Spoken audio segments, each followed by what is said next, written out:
Hello and welcome everyone. Welcome to the the Cutting Edge Technology Workshop Series. Today we'll be talking about workforce automation and the risks of artificial intelligence. Before we get started, I want to give a huge shout out and thank you to our amazing partner, HerWILL, as well as the AI Institute for Advanced and Optimization. My name is Odie Gray. I'm the president of Diversity Cyber Council. We are a 501c3 nonprofit, and we provide cybersecurity and technology workforce readiness programs to residents of underserved communities and the underrepresented in the workforce. With that being said, I want you all to sit back, relax. This is going to be a very informal session. We're actually welcoming participation and engagement. I'm going to ask a series of questions, and I want us to think critically about where we are right now in society, and so we can better gauge where we're going to be in terms of the future of the workforce, right? With that being said, I want to kick it off with a critical thinking question. Is there anyone that's currently in the audience that can tell me the difference between utility and luxury? I want to throw that out there. Can anyone tell me the difference between utility and luxury? Any takers?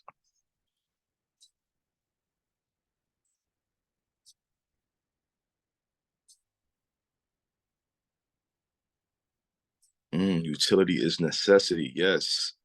Utility may represent a need. I like that as well.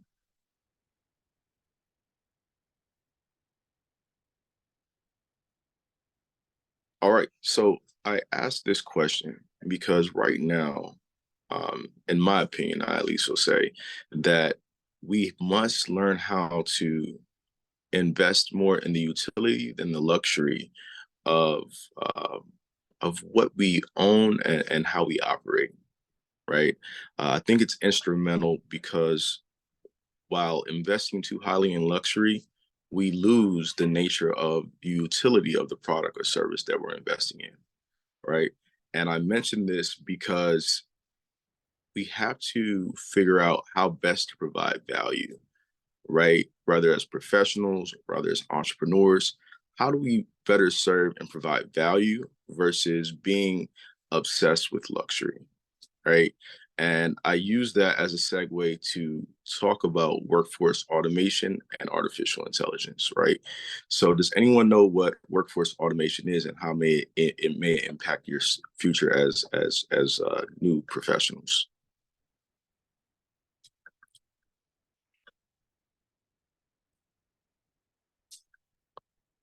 Everyone, just as a side note, this session you have the option to unmute and respond in person. We're just asking for respect for our speaker and for everyone else. When you are not speaking, please remain muted. But besides that, if you have something to add in, you can unmute yourself and have a conversation. Yes, please unmute. I want to hear your voice. I would love to hear your opinions on these topics.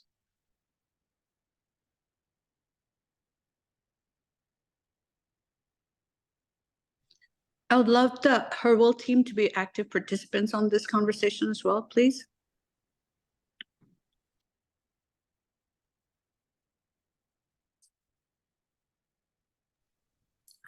If I may go, so basically for me, workforce automation can mean that whichever tasks that we do in daily lives, which are manual, for example, I am writing a whole Excel report, but we use AI to make sure that the machine is doing the work instead of a person, so that we can save hours on productivity and efficiency as well. That was an outstanding answer. And that's so on point of what workforce automation is. So AI carries an inherent risk of workforce automation because the more that we implement AI, to your point, the more that we will be able to automate these tasks, whether it be in the workforce or just in our daily lives. And that in itself, that risk, an inherent risk, is basically going to be uh, potentially displacing people from the workforce, especially as I would say, uh, as more manual jobs or lower skill jobs are considered, right? So it's forecasted by 2030, a lot of low skill positions are going to be automated by technology. That's workforce automation. And for those who do not have a technology-based skill, employability is going to be much more difficult, right? Just getting a post. How many people have a technology degree they're currently pursuing that's in the audience?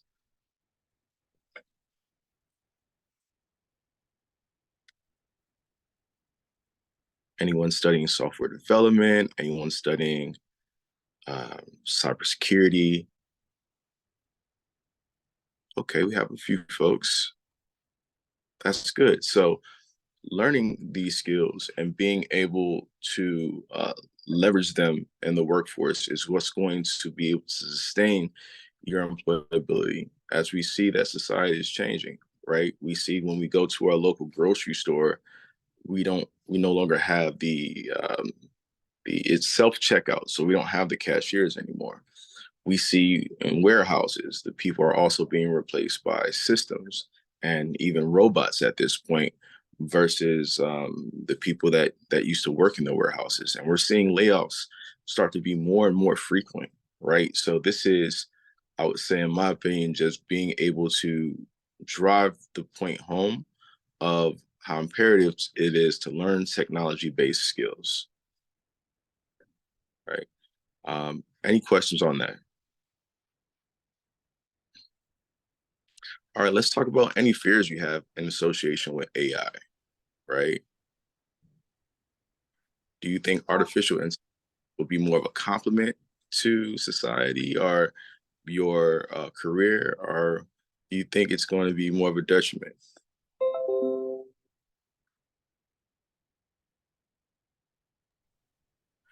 If I may go, so basically, I studied computer science and I am currently doing an AI fellowship as well, where I am using large language models to actually automate some business operations for a US based startup.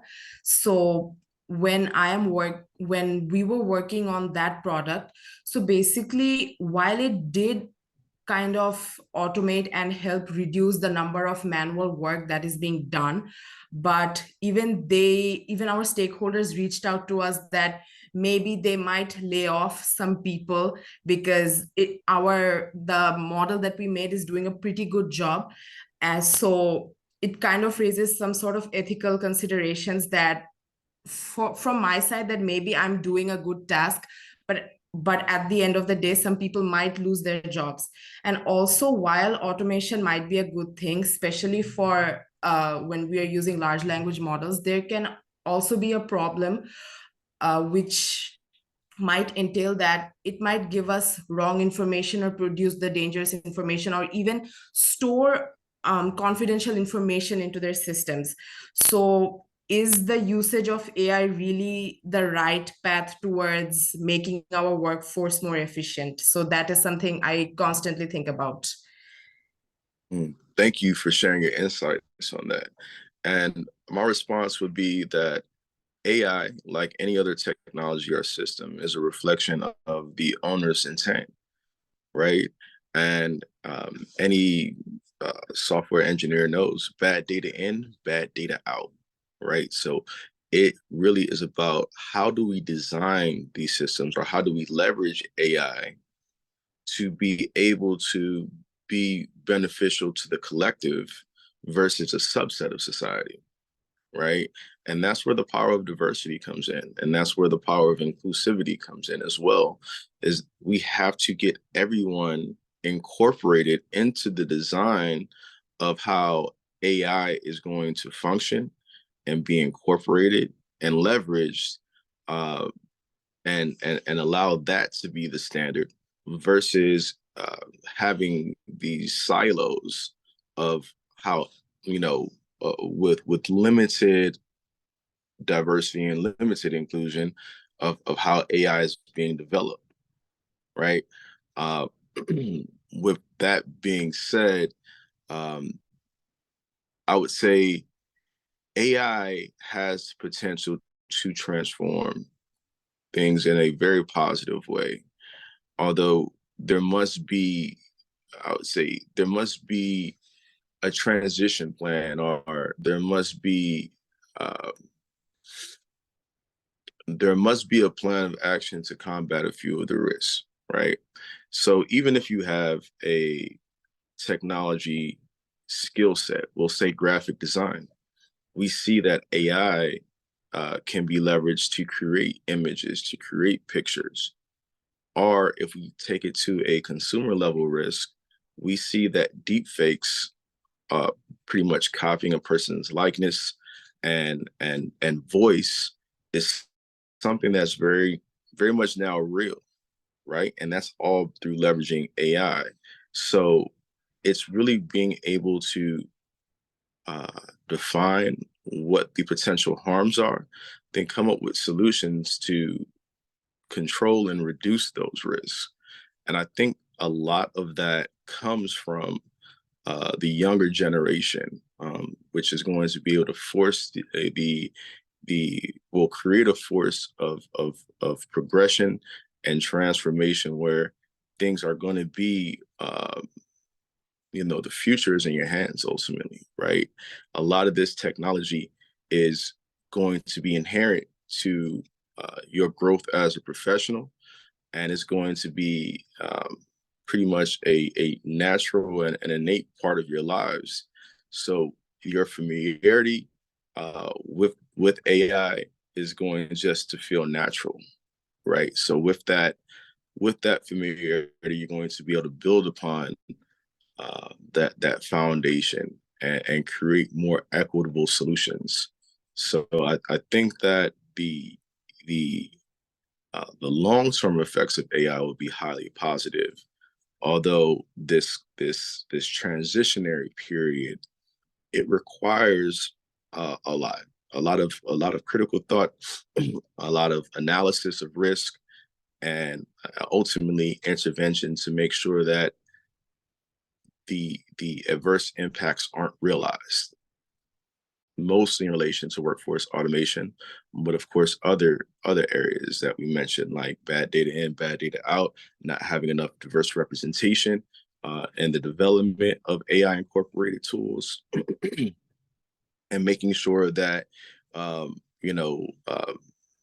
really, quite honestly, systems aren't by design discriminatory in nature, right? I'm not sure if anyone has ever had the experience, but for devices at, I'm trying to remember the actual name of the device, but at the airport, in the restrooms, you have, you put your hand under it, so to speak, and it is able to recognize your hand gesture.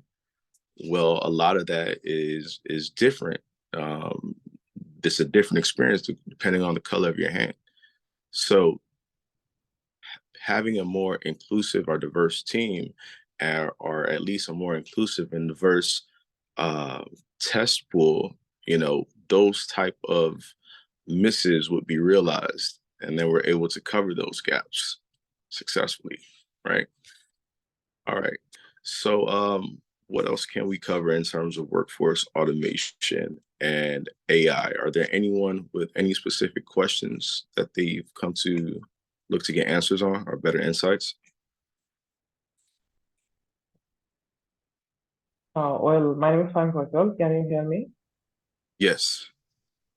Well, my internet connection is a bit slow, so I didn't want to come and talk. But I think I might add something. Yes. And that is, I'm a little bit concerned, or you can say afraid of this AI revolution, because as you can see that there are a lot of layoffs, and this thing would go for a couple of years maybe before this thing gets settled down, and more job opportunity would open for people to get involved into this AI thing and settle with this new era. But before that, we may lose a lot of great opportunities, or we might we get lost in the way. So what should we do, and how should we prepare ourselves for this? Absolutely. And that's a great question. And that goes back to being proactive about learning technology skills, uh, being well versed in what technology is in terms of, I would say, emerging technologies. So the biggest thing is Web3. So AI, blockchain, even NFT technology, right? Uh, being being proactive about learning those technology skills and applying them, right? Hands-on projects. That is what's going to produce value for you, and then you can articulate that value once you're interviewed for a relevant role, right? Although what I would say is more so what is the wrong answer here is doing nothing, right? Doing nothing or doing what we know is on the brink of being outdated, right? And that goes back to performing a risk analysis, right? We should, like, if you are currently in a degree plan that's outside of technology, you should do a risk analysis and say, how might AI impact this field in 5 years from now, in 10 years from now, right? Because you should have some type of indication about the sustainability of your career field, right? And to assume everything is going to stay the same when things every day is rapidly changing, I think that would be the wrong logic to carry in such a, I would say, important investment as it relates to your career. But great question. Please keep them coming. Come off mute. Share your camera. Let's keep the engagement up. I have a kind of question around certifications and kind of keeping that updated. So with how systems are changing at the moment, how do you see certifications maintaining their value moving forward? So right now I'm seeing the Salesforce certification is worth, they say around, a $70,000 career. But had you got the certification a couple of years ago, it's a completely different program now because I'm seeing ads every day about the introduction of AI. So how do we keep our certifications and prior learning valuable as things continue to change moving forward? Wow, that's a great question. And there is a certification versus experience debate that has been going on for quite some time. I'm of the personal opinion that certifications attest to a person's competency and their potential. And I think that should never be underestimated. Someone that comes to the table with an objective qualification, uh, that shows at a minimum they have the heart to invest in themselves and the will to achieve a goal, right? So I don't see how anyone can undervalue that unless they're in a privileged position where they don't need the credentials because they already know someone who can get them the job, right? With that being said, certifications don't trump experience, it complements experience, right? So what I would recommend is uh, gaining that objective credential slash qualification, then pairing that with hands-on experience, even if it's not actual career experience. Finding a mentor, completing a any type of project-based work, or just doing a lab yourself, you being able to actually, you know, be hands-on, it gives you a different familiarization, right, than just studying for an exam. You're actually executing, you're applying your knowledge. And that is where a ton of value comes into play, right? Instead of, because your interview isn't going to be a multiple choice exam, right? So being able to apply that what you studied for uh, about the exam in a I would say simulated environment, then going to an interview and being able to articulate what you did in that simulated environment, that will carry, I would say, that will carry well into the likelihood that you'll be employed or at least make it to the next round. Is that helpful?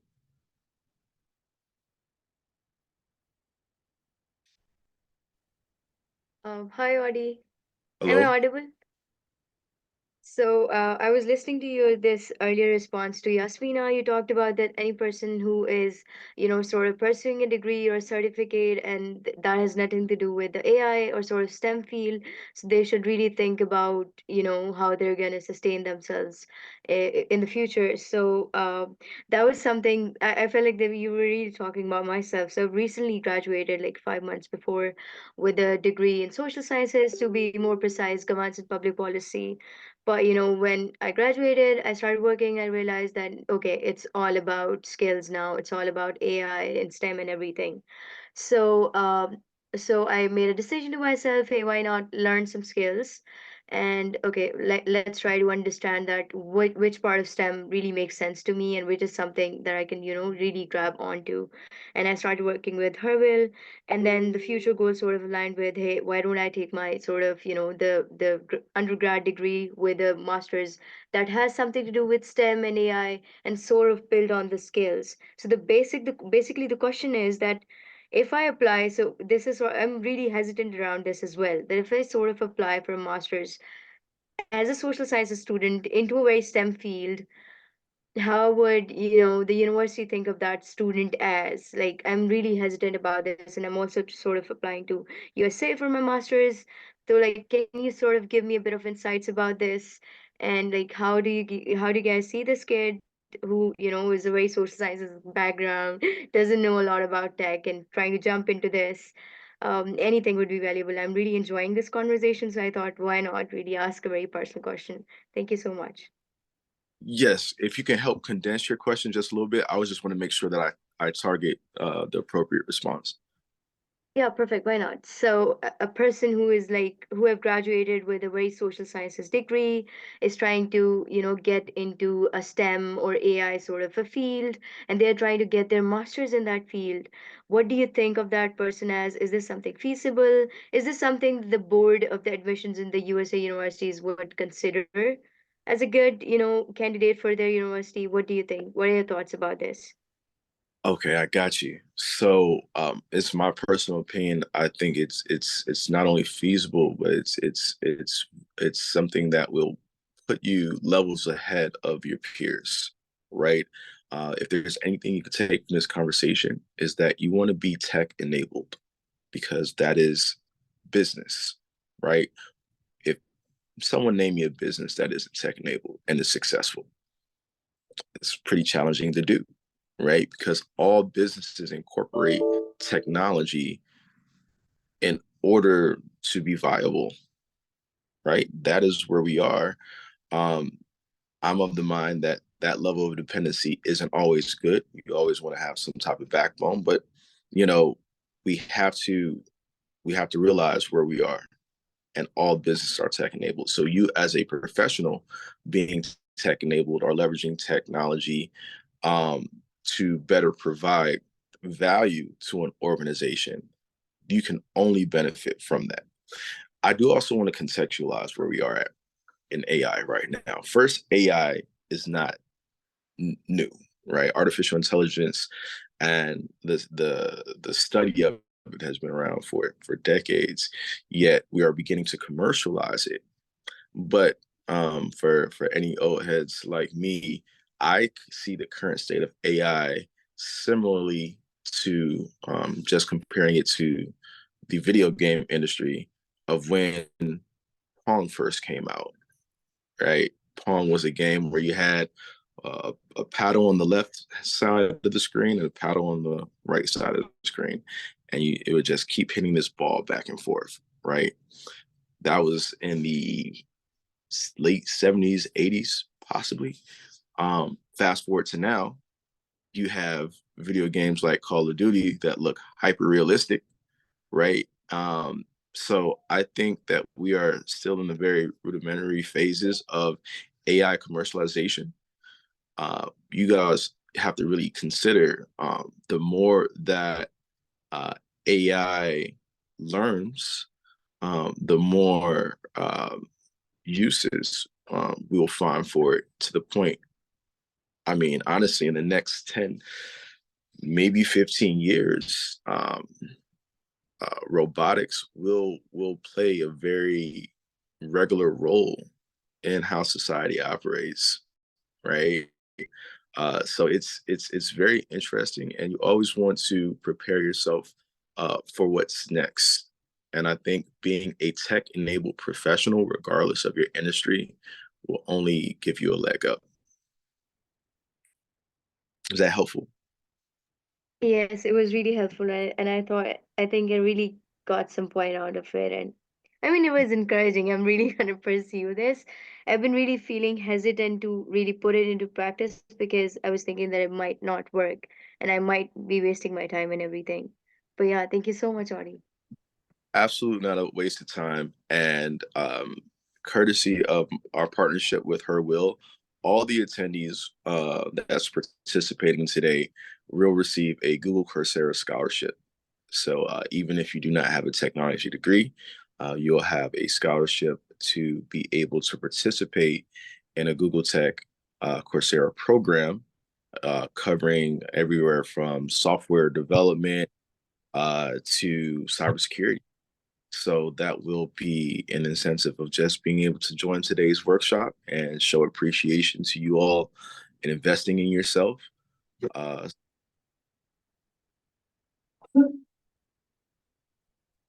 Makatsu, as a side note, I kind of just want to add my 2 cents. I transitioned from a social science background into a more technical field. I started off as a political science student. I worked in politics for a couple of years before I made my way into a technical master's. And I think the most valuable thing you can provide to a technical master's is your social science background. I feel like a lot of people, when they put this emphasis on tech, ignore the very necessary social skills and skills that you learn from a social science background, and that's extremely valuable. So to those who are applying for masters in technical fields, I think you really need to emphasize the skills you've picked up through your social science background and how that can be applied to a technical role. So like project management, for example, is while it's a little bit technical, it's all social, right? And I can work in technical IT project management, but really it's dependent on how I can speak, how I can translate those skills.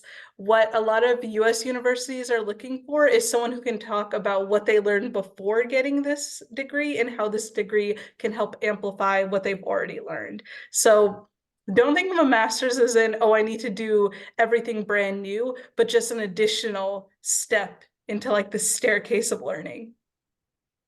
that was so well said. And Two even if cents. you even if you don't want to pursue your master's, again, pursue a certification, right? Become familiarized with technology, become tech enabled, and have that accent, I would say, your non-technical profession, right? And then you have to also think about what may be taking up more space as it relates to AI is also providing opportunity, right? So to Yasmina's point, if you're in social sciences and or even if you're not in social sciences, that human element will always be a desired experience, right? And that is something that AI, at least right now, cannot emulate, right? AI is not going to be able to emulate empathy, right? AI is not going to be able to emulate just how we engage, um,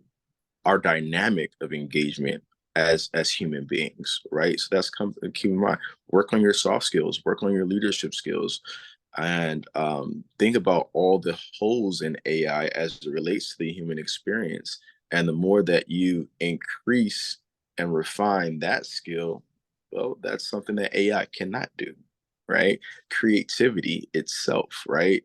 Um, that's something, the ability to create something of value and pull that out of thin air ultimately, and provide that, just like art, right? I mentioned there are AI art applications out there, but will it ever be able to do something like, I don't know, something abstract like a Picasso or a Basquiat? Like I don't see that being the contributions AI provides. And I think that is something that always is going to remain.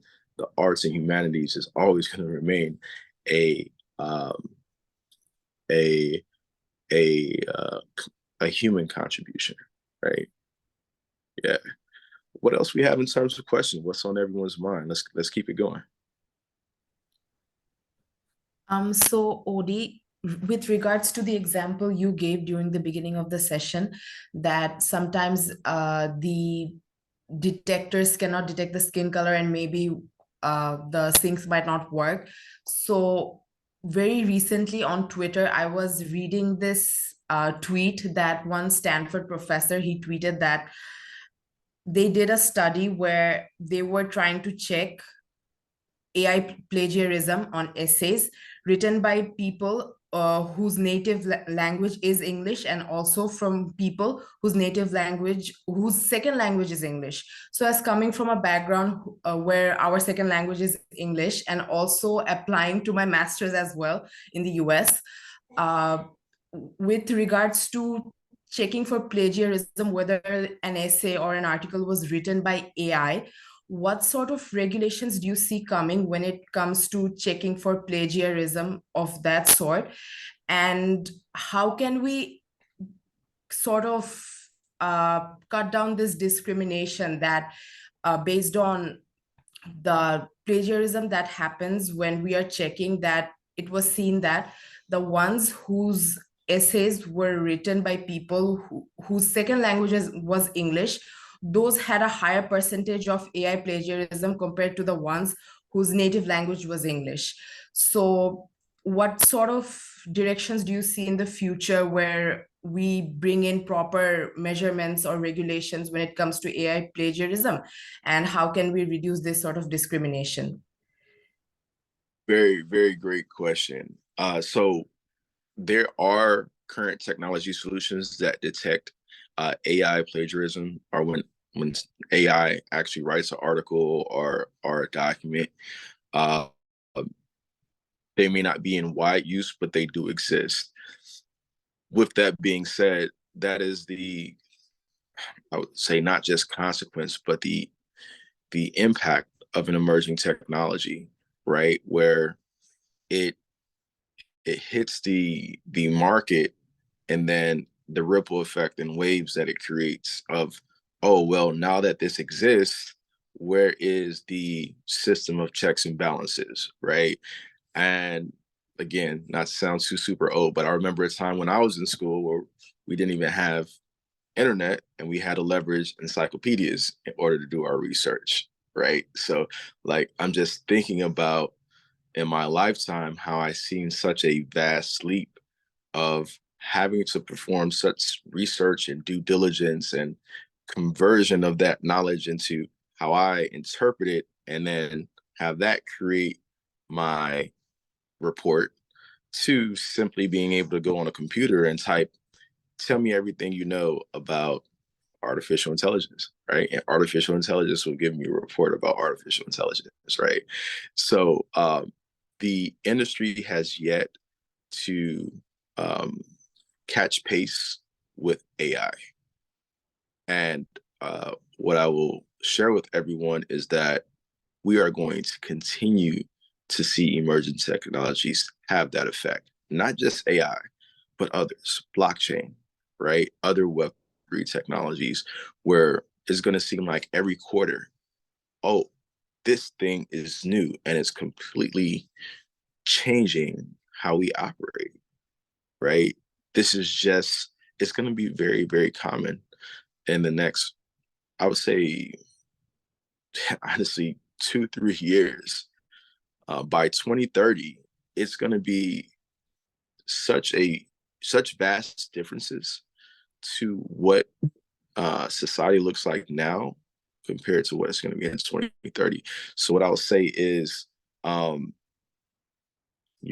heart of your question is, how do we reduce the AI plagiarism?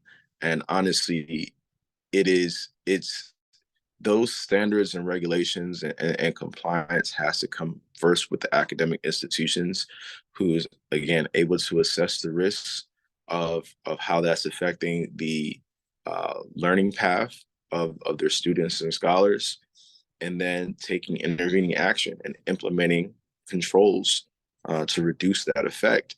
Um, so if that is of ultimate concern, being able to get with other students that you think that this may adversely impact, and then reaching out to your administration and saying this is a real problem and we want to see some action taken on this to avoid the likelihood of this continuing, right? Um, what I'll also say that's not in complete association with the topic is that I mean this genuinely and sincerely.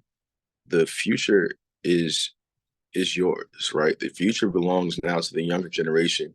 You all are now equipped with such powerful technology. And I think that if I had to do it all over again, I would venture into entrepreneurship as a student, right? That would be my dual role, being a student and figuring out what can I create based on all these great resources that I now have around me, and who can I work with, right? And at my school, right? And also realizing um, the benefit of having cross disciplines be a part of your startup, right? So even if your startup is technology, bringing someone in with social science or social services, right? And then allowing that to really that diverse thought to uh, to lead to innovation, right? Finding your passion now, right? Disrupting the status quo, disrupt and transform. That would be my message to all of you all, right? Don't just follow the status quo. Don't just, fall in line. Think critically, ask questions, right? And then form your own decisions, and then be confident in your path, be confident in your purpose, or be confident that your purpose will find you, but you have to be open to it, right? And I know I kind of deviated from your question a little bit, but I really wanted to empower you all to say that the time is now. Don't wait till later. Don't wait till you graduate, because a lot of people fall into that 9 to 5 mentality once they do. And that's like the Matrix. It's hard to escape once you're in it, right? But right now you're free. You're free, right? So while you're free, maximize what you create, right? And be inspired, be passionate. It's okay, right? This is the time. So was I able to answer at least a portion of your question? Yes, it started as a very informative answer, but it ended up being a very inspiring one. So thank you so much, Odie. Thank you. Okay, who else we got? Okay, this is Tohidu Hakrani. You suggest to do some courses in Coursera, but if individuals from various academic backgrounds are unable to gain industry experience and are not afford the opportunity to pursue a PhD due to its competitiveness, especially when researchers already possess CVs tailored to their field, what recommendation would you propose? So you said if young professionals are unable to gain industry experience, and I didn't catch the last part. I apologize. Okay, but I just mean that if people from different background want to pursue masters or PhD degree and want to do research, because they don't have the opportunity to do industry experience, so they want to do some research work. So, but in that case, the professors have already have the potential candidate who have their work in their field. So it is actually very tough. It is very tough competition to join from different backgrounds. So, what do you propose to them? What can they do to learn, gain This industry experience? that's a great question, and this is just my personal experience, right? I think that there should be some breakup between getting your bachelor's. I think, if you want to go straight to your master's, that's fine. But certainly from your master's to your PhD, there should be a short break or long break for you to actually get industry experience, right? Because as you are being a research and you're coming up with your own theories, I think that should be in alignment with tangible experience that you've had in the field, right? Not everything should be theoretical, right? Some things should align to your actual objective experience And although you can pull from others' experience, I think having firsthand knowledge and application, it matters because it contextualizes a lot, right? You can read how to fly a plane, but that's going to be different than the experience of actually flying the plane.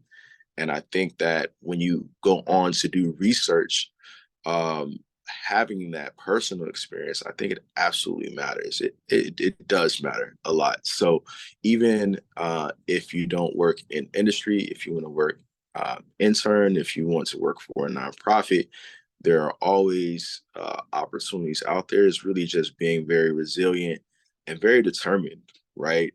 There are people that are willing to help you and support you.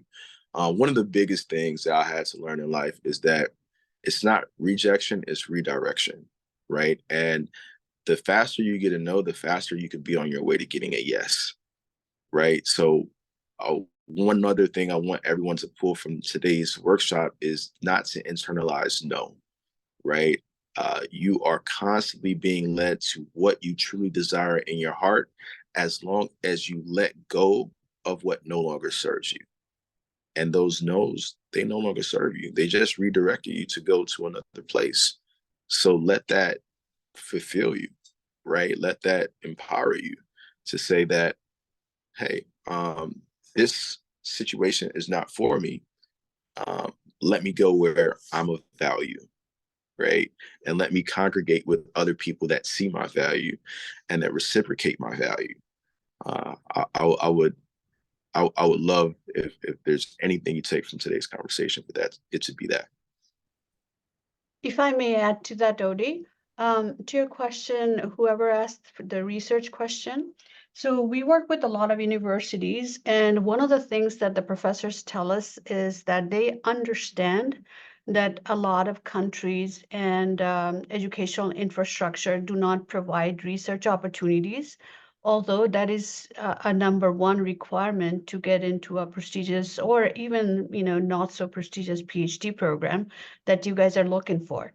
So one way to navigate this is they recommend that you get enrolled in a master's program that automatically transfers you to PhD. So within your master's, you do some research work, publish a work with some reputable professors to get into the field and get your feet wet. And then another thing is that you need to be honest. There are reports of students specifically from Bangladesh, actually, that we got reports from that falsify research information, and they actually exaggerate their research work, while in the universities that they go to do not have any research opportunities. So those are like really blatant, and professors can see right through them. Admission coordinators can see right through them. So advised not to say it, but just be very honest and say that, hey, my school did not have any kind of opportunity for me to do any research on these things. So that is much more acceptable than falsifying any information. And also the first one I mentioned, getting into a master's program. Does that help? Also, a Yes. bit of a side note. So when I made my transition, I didn't have any research experience, and I was able to land into a very prestigious cybersecurity lab, actually. So what helped me make my transition was especially researching the labs that were available at the school I was applying to, and then kind of pushing previous experience, like Odie said, to make myself more valuable to these teams. The reality of research labs is that they're not just looking for someone who can do all of the technical things. If you think, oh, I don't have experience in that yet, push your other skills. I was working as a marketer in political science. So I approached the lab and said, hey, actually, I have experience in marketing. I could help run your socials. That gave me enough of an in to be able to transition from just doing their social media to landing a contract with Department of Homeland Security here in the United States, and then using that as kind of a background into my cybersecurity field. So the reality of transitioning for a couple of people asked, how do you transition from social science into a technical sector? Like Odie mentioned, pushing those skills. I was really blessed to have a lot of opportunities to work before I transitioned into transition into my master's degree. I didn't take a break though. I went immediately I graduated in December, I started my master's in January. There was no time for a break. So while I was applying for my master's, and this is a side note to Inamo, who just sent me a message, I no longer am studying. I graduated with my master's, thank God, finally, after a long time. And a long time, I mean 2 years. So the way you transition into this tech field is, first of all, pushing those skills you already have. As Odie has mentioned, if you have time to take a break and work. But if you feel like I don't have the skills necessary and no one will hire me because no one will train me, reach out to these nonprofits. Currently, HerWILL is partnering with Odie's team, and we have an internship available teaching project management, data analysis, all these kinds of opportunities. Working with HerWILL gave me an opportunity to learn project management. Before doing that, I was working with countless other nonprofits who gave me so much life experience and work experience in how to do basic skills. So I had job experience before transitioning into my master's. When I applied for my master's, I directly named the lab that I wanted to be a part of. I knew they had just received $1 million grant and that they were hiring. I listed them by name. I reached out to these individuals by name and said, hey, I want to be a part of it. Usually when you have a researcher in a master's program, they're also teaching a class. Join their class, sit in, be very active. That helps to build that rapport and makes you more valuable. When it came time to actually consider a PhD, which is, I know, something you guys are all interested in, I never had to ask and go, oh, would you be interested in helping me get a PhD? That's when they start recruiting you, because they're interested in people who can follow through the entire way, who can complete their master's there and then get a PhD. If you are valuable in the lab, then it's kind of a guarantee that they'll push you into a PhD and kind of pay your way through. Mhm. Yes, thank you for sharing that. And I also want to say that I think it's very easy to get caught into what we're taught procedurally in terms of the traditional path of getting your bachelor's, getting your master's, getting your PhD, like following this outlined path. And what I would say is also trust the non-traditional path. And I share my story just to give you all some context. First, I never really thought about leading and founding a nonprofit. I got started in the United States Army, right? And while I was serving my country, I was getting my bachelor's. That's non-traditional, right? I ended up getting out of the military, getting into corporate America. Then I started my master's, right? So now I'm accruing experience the whole way, and the way that I'm doing it is very non-traditional, right? Once I finished my master's, I realized, okay, what really fuels me, right? What based off everything I learned, let me prioritize my goals in life based on what I would like to experience, right? So make sure you're always having that self check and you're not just blindly following a structured path that has been presented before you, right? If your path is non-traditional, that's fine. You're right where you're supposed to be. Just allow be led by your passions, be led by your personal goals, and know that you're going to persevere the more that you put forth the energy to do so, right? So I just wanted to share that as well. I think there was a question that someone is looking for us to answer. I see it in the Thank you so much for that insight. Non-traditional path is absolutely a great alternative for people who are fortunate enough to be in the United States of America, but the reality is very different from people outside of this country. And for those, we do not really have that opportunity to go into, I mean, there are not jobs available, period. The ones who are professionals, early professionals, mid professionals here are the fortunate ones over there. And for them to have an undergrad degree or a high school degree and to go into something substantial is unlikely. It's 0% chance that they will go anywhere with it. That is the economic reality. And for them, the alternative that HerWILL has come up with is that we are trying to find you guys freelancing opportunities. And I think that that's something that you should highly consider, in addition to what Yasmina mentioned, her job experiences, her nonprofit and other organizational experiences. She has gotten quite a portfolio of skill sets working for these organizations and really set out to be a great leader going forward. So I would say that you should really look into getting freelancing opportunities based on your skill sets that you want to gain and also the ones that you have. And also volunteer while you're at school, while you're pursuing any degrees that you already have for the companies that you already have in Bangladesh and other parts of the world, and make a great resume out of it.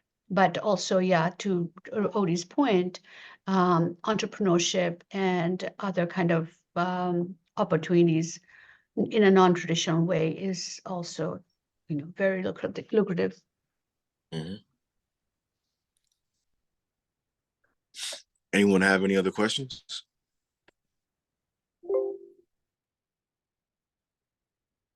There's some hand raises. Do you guys want to talk or? Yeah, I can speak. My question to basically is it's a kind of comment and a question both, in the sense that in like Odie, you mentioned about the carriers and all that, like those who are coming from, like I'm also from Bangladesh, and um, I felt that most of the time people just go to like US or in Europe or in Canada, anywhere for higher studies. The focus is just not only like education. Very few students, they have education is the primary objective. Basically they try to use it like as a via to get, like immigration or just to settle down in another country. And I felt that that is kind of that is a good and a bad side, in the sense that professors who recruit for higher studies for masters or PhD, because they need to go for tenure, right? They need tenure track, like they need to be also in the research publications and all that. Like for example, I have heard from my friends that a few universities, their PhD dropout is almost like 40%. Like they come as a PhD student, they get immigration or get a good job in big companies like Microsoft, Google, or any big Meta, and they quit their PhD and go for the job. Another reason is that just because we see that when people graduate after studying for 5 years, the job they are getting in like in the IT sector, the same job a undergrad is also getting, unless or Mhm. until you are in the research sector, like I say, for example, Microsoft R&D or somewhere. If you are not in the research sector, that is very niche mark, like very Mhm. niche. Only 10 to 20% students who do PhD, they get their jobs. But 80% of the PhD produced in the North America and others, they don't actually go for those research jobs or even faculty position. So they end up being a like software developer, architect, or engineer, something like that. So the problem is that many people think that, okay, why waste 5 years in studying if I do the same job when I get it only by master's or even undergrad? So that is kind of psychological problem I Yeah. felt about the students. Even I also felt that at some point. So I just wanted to point it out. Like those who are also inspiring, they always think that it is very shiny out there, but Mhm. one is not like that shiny. It's a gray area. Wow. What you shared is profound. And, the guidance that I received early on, because I was considering my PhD as well, or my doctorate, either one. And, I learned from someone who had those credentials, and they said, well, do you plan to teach? And I said, no, not really. And then they said, well, maybe you should consider, continuing your path in industry, because these, at least again, in my opinion, everyone might have their own opinion. I'm just sharing my experience. The PhDs and the doctors are for people that want to be faculty and they want to teach or they want to do the research. research, excuse me, it's not always practical application, right? So I would say, at least based on the profession that you're looking to pursue, decide, do you want to be an industry professional, or do you want to be a faculty member, instructor, researcher, right? And then have that uh, be the logic behind your decision making, right? And to your point, why invest another 5 years if you know that you want to be an industry professional, right? You can just as easily invest in a certification, gain a skill set, become an expert in that skill set by working in the gig or freelance economy. Now you have done so and accrued all this expertise, which then increases your your demand power for higher salary and wages, right? So I would say learning how business works and learning how best to position yourself for the career that you want as well. I think that absolutely matters, and you have to take out time to do so. Don't just go with the wind, right? And that was the point that I was attempting to make earlier about non-traditional backgrounds. Don't just go with the wind or go with what everyone else is doing. Make a concerted effort to map out what you want your career and your life to look like, and make sure you incorporate what you're passionate about, right? Don't simply go into technology because it's something that everyone is doing, right? Do so based off your own found sense of, I see that technology will be worthwhile and I have some type of passion associated with it, whether if it's getting into governance, risk and compliance, software development, cybersecurity, data science and analytics. That's what I love about technology. That is so broad and so deep, and it can actually be, there's something attractive to anyone. You just have to find what you're passionate about in it, right?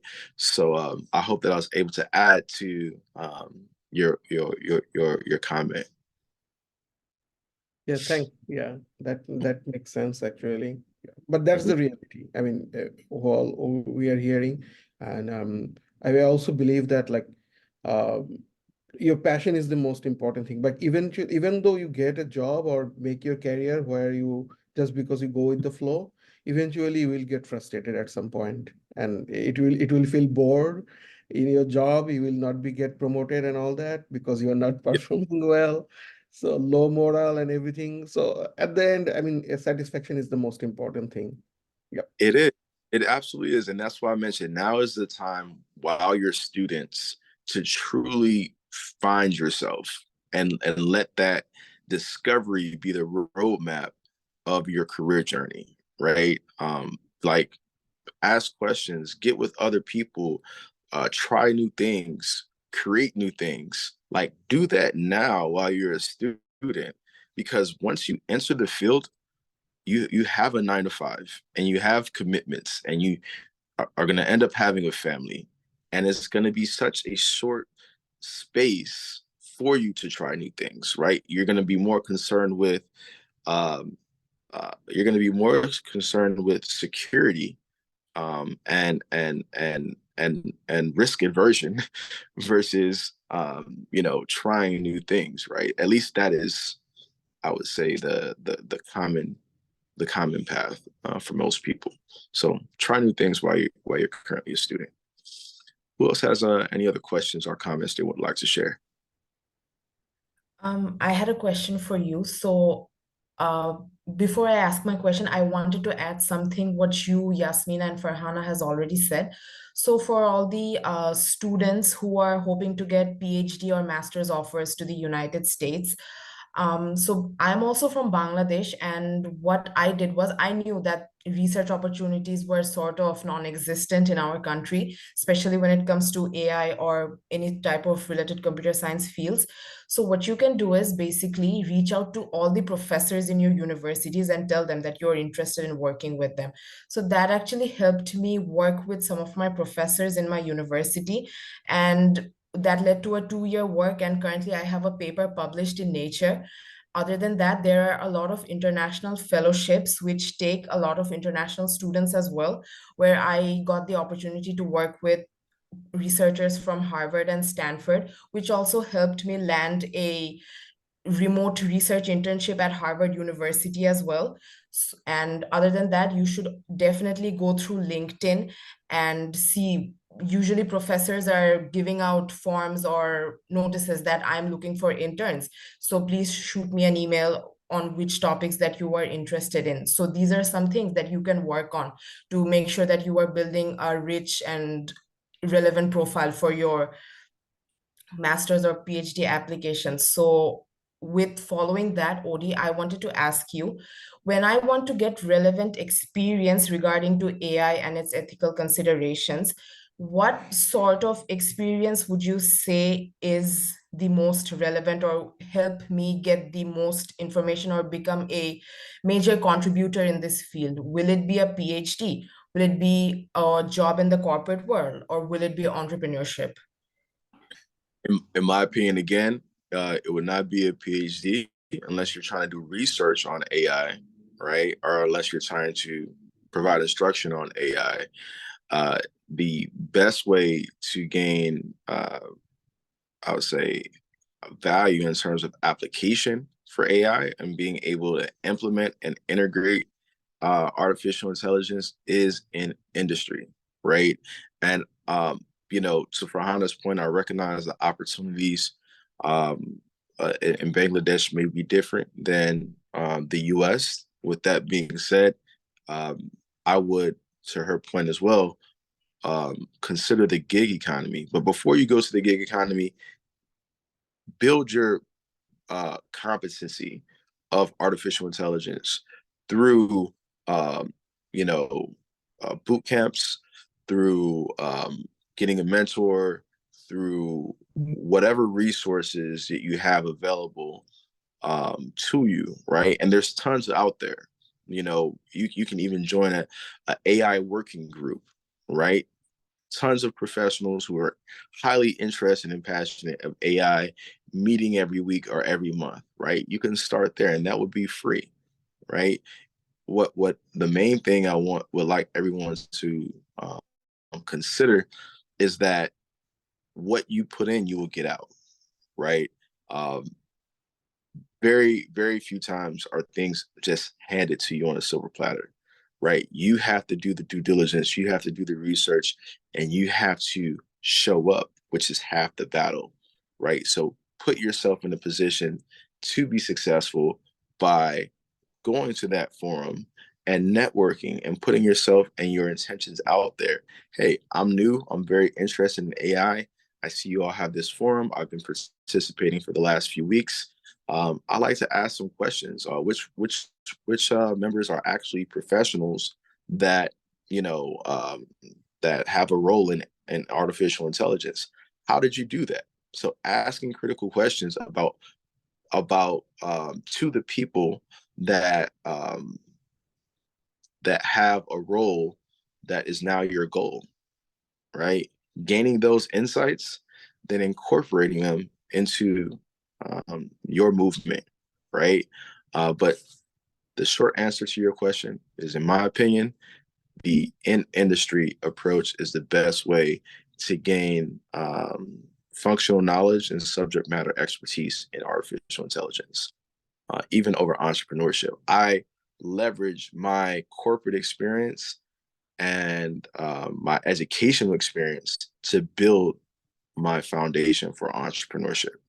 I'm not saying that's a requirement. I'm just sharing that was my path. Someone may very well, I mean, there's been entrepreneurs out there that never dipped a toe in corporate America and have been super successful, right? So it's just a matter of, your path, your intention, and what you decide to commit yourself to. Odie, you have a question in the chat? Mm-hmm. Okay, so this question says, how much do you think AI will affect soft skills, specifically skills that traditionally require less technology and more human interaction? So at this stage, which I mentioned previously, I think we're still at a very rudimentary and early stage of AI commercialization, not so much. I think human beings are still going to be the main contributors of soft skills and empathy and relatability to enhance the client or customer experience. We're starting to see chatbots, though, become much more human-like in their responses, right? So again, fast forward to 10 years from now, what would that look like, right? Technology is going to continue to be expanded upon, and it's going to be refined, and it's going to be enhanced. So now, not so much. 10 years from now, you know, you may be engaging with a robot and you may not even be able to tell it's a robot, right? You truly have to consider that. Think about the leaps and bounds we've taken just, and I mentioned this before, just in gaming, right? In the 80s, Pong was something that was considered a technology breakthrough. Just to have a paddle on one screen, a paddle on another screen, and hit a ball back and forth, right? That was the 80s. Now it's 2024. It's that 40 years later. Now we have virtual reality, right? Now we are using technology in ways that used to be fantasy sci-fi. For all my Trekkies out there and Star Wars fans, go back and look at those movies. The technology was theory. Now it's actual, right? So again, now I don't see AI being able to emulate um, human behavior to the point that it will be able to replace that soft skills element. 10 years from now, it's going to get much more interesting, my personal opinion.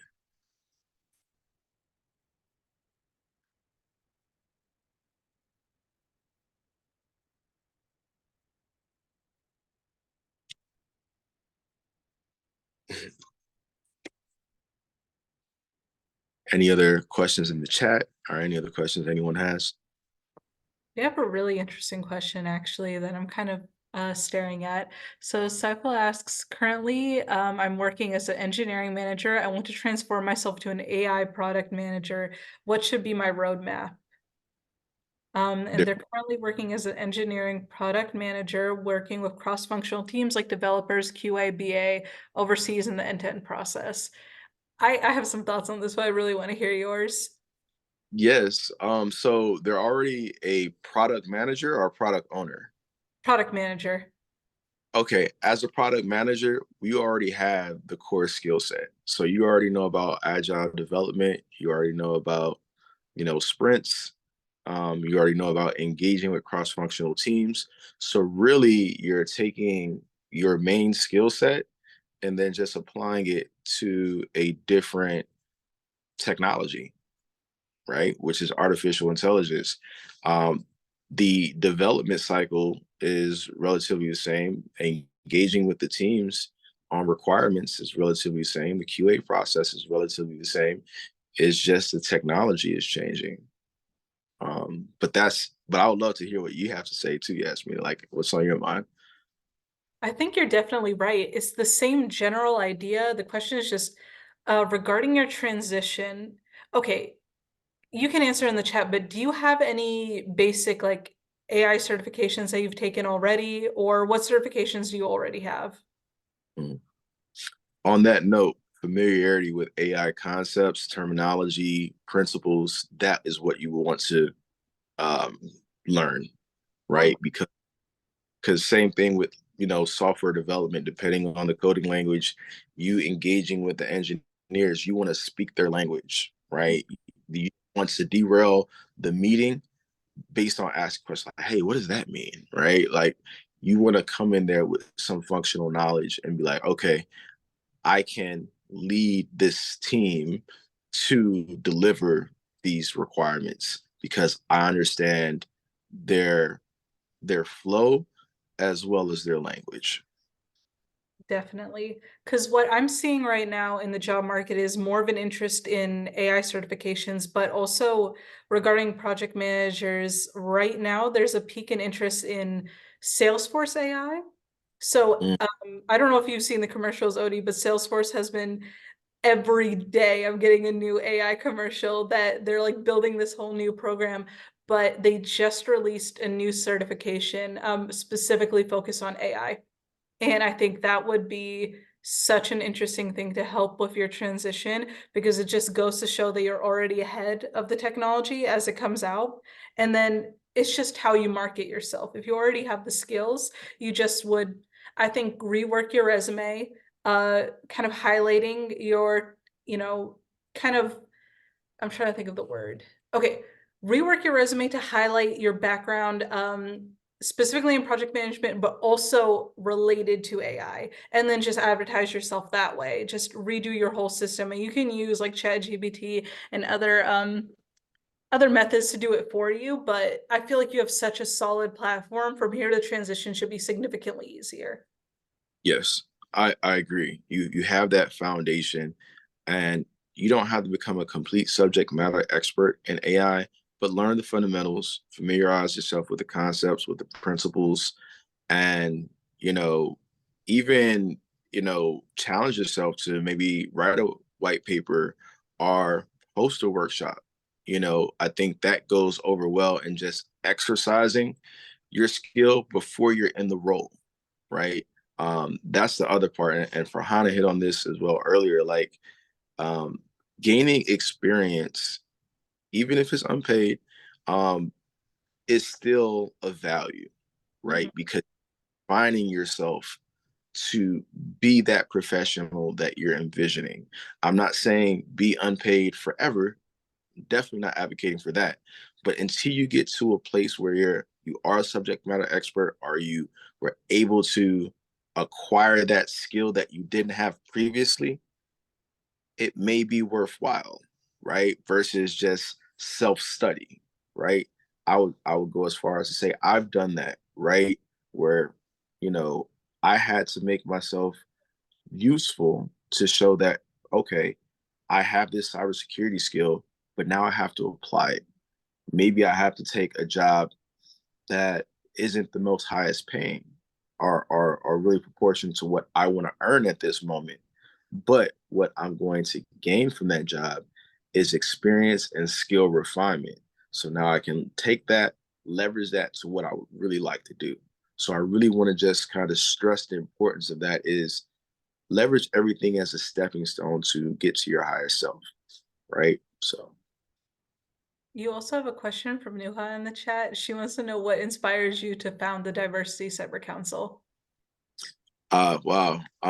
So what inspired me to found Diversity Cyber Council is because I truly and genuinely value diversity and diverse thought. And I see that um, being able to reinforce that, uh, it just leads to greater outcomes for all involved, right? And when I say diverse thought, I mean pulling um, global diverse thought, right?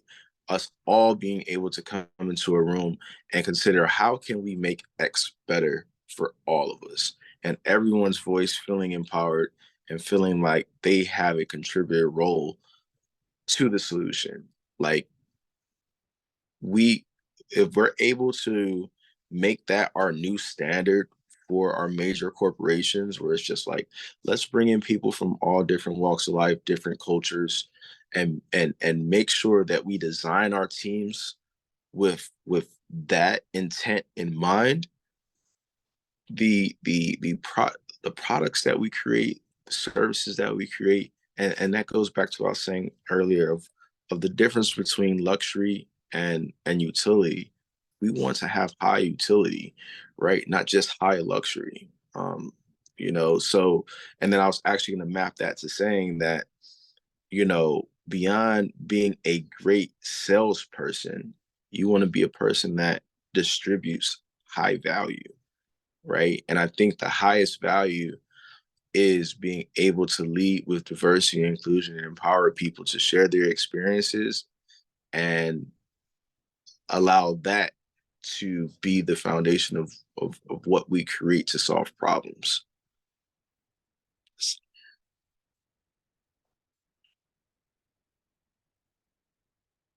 I answer your question.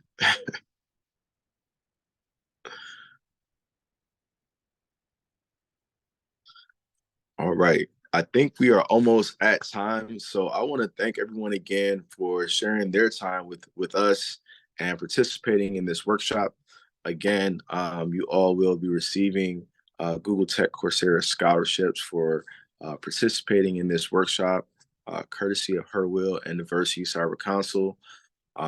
Again, thank you all for your time. Are there any final questions before we wrap up today's session?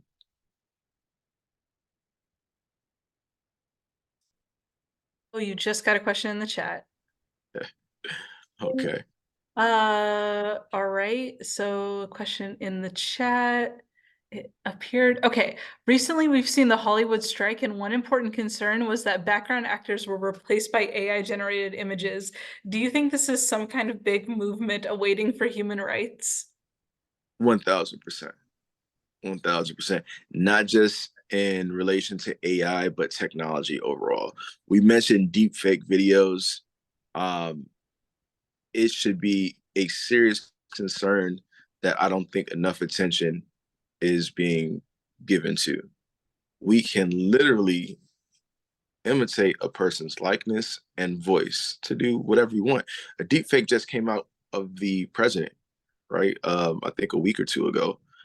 Uh, Another deepfake was leveraged to impersonate, I think, a CEO of a major company, and $22 million was stolen of from that company.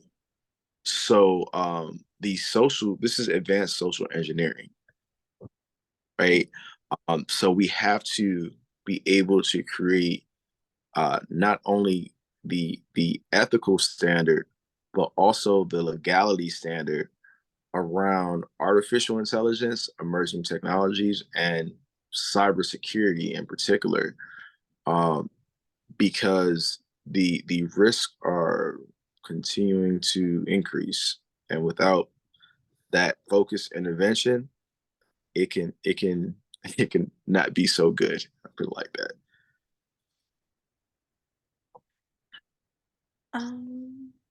Does anyone else have any other questions? I think I see one. It says, how do you navigate the at-will employment in the contract at an organization? Do I bring it up during interview? If so, how do I ask them? I am not an employment attorney. That might not be something I can answer. I would say with the best advice, I definitely would recommend you engage with someone with that specialty. That's not really my realm of expertise. And then I think there was one other.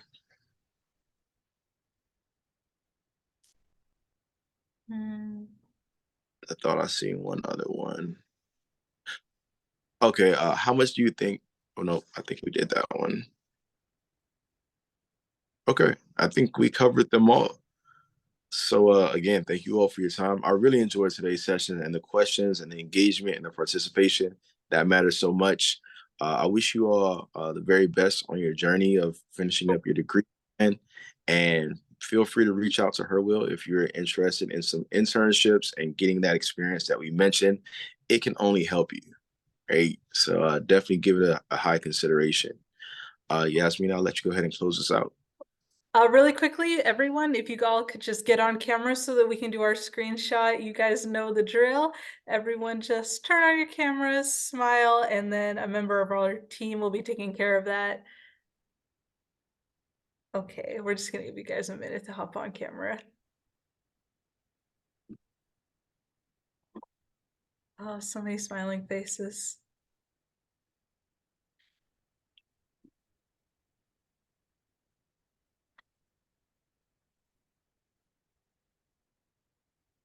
Okay, you got it?